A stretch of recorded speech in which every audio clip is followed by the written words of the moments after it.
Hello, welcome to Discount Vespa Gas episode number 1. And in this episode, we're just going to learn what this show is all about. It's probably about coughing and drinking Gatorade, which I'm sure you really want to watch. Because I really want to drink it.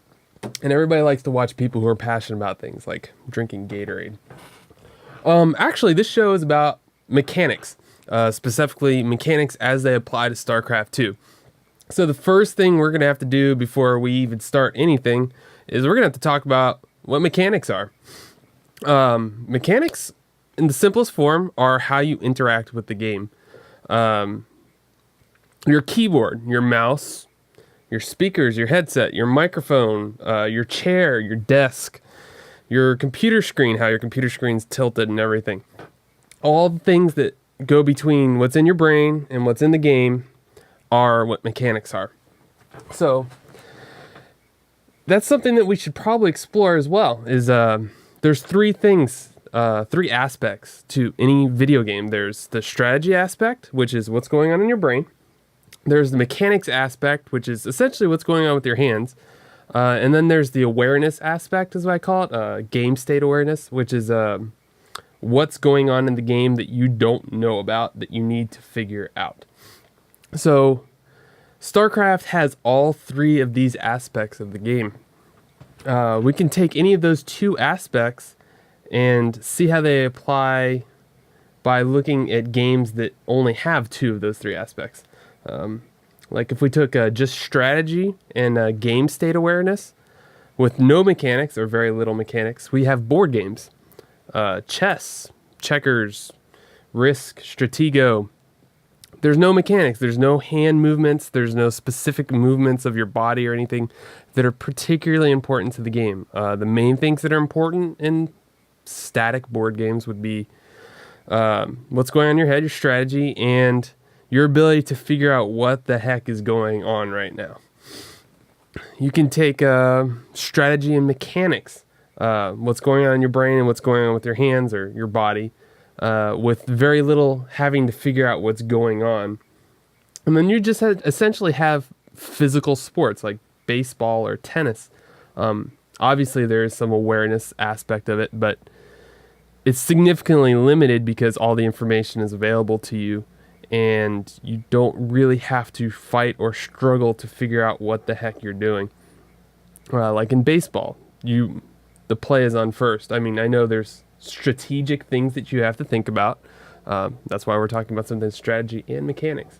But the actual awareness of figuring out, who the heck is that guy, that's already figured out for you. I mean, your manager knows that, that, blah, blah, blah. Anyways, any other sports.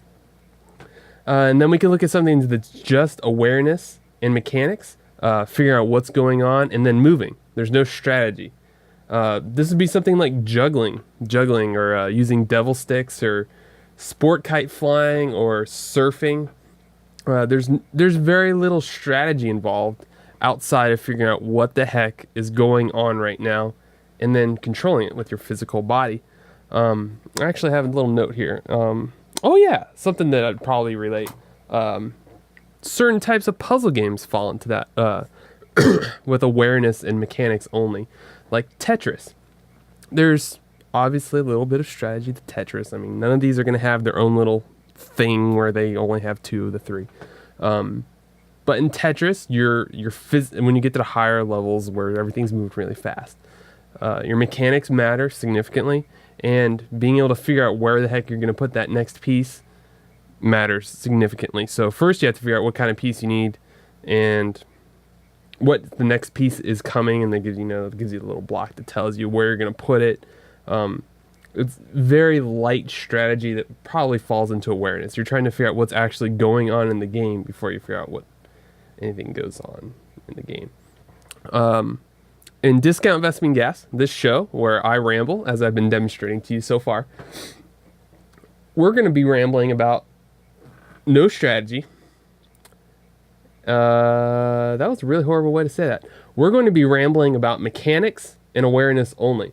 No strategy discussions, no talking about Stuff like Colossus and why Templar nerf is horrible, or why Templar nerf is great, or why Zerg underpowered, and balanced discussions that inevitably come up if you start talking about strategy. I don't care about strategy. Strategy is fantastic. Go watch Day 9 if you want to learn about strategy. Go buy a GSL ticket and listen to Artosis talk about strategy. We're just going to talk about mechanics. We're going to talk about how you interact with the game. And we're also going to talk about your awareness, how you figure out what's going on in the game. These are things like scouting patterns, how to scout, how to scan, like where you should be scanning, where you should be looking on the map, how you should move your camera around on the map, hotkeys, how to use your hotkeys, what you should be doing when there's nothing to do. And then we have the mechanics part, things like specific micro things, or like marine splitting, how to handle your queen injections, how to Templar.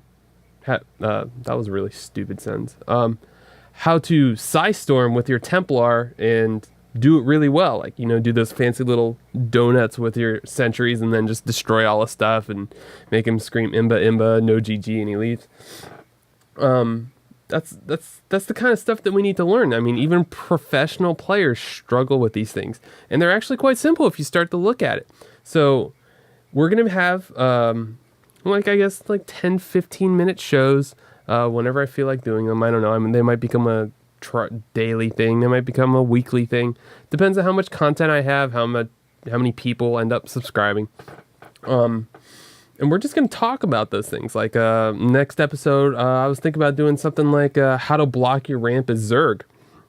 A lot of people have trouble with this. I mean, people just put the roaches there, and you watch professional players or really good players up there, like Slush, Destiny.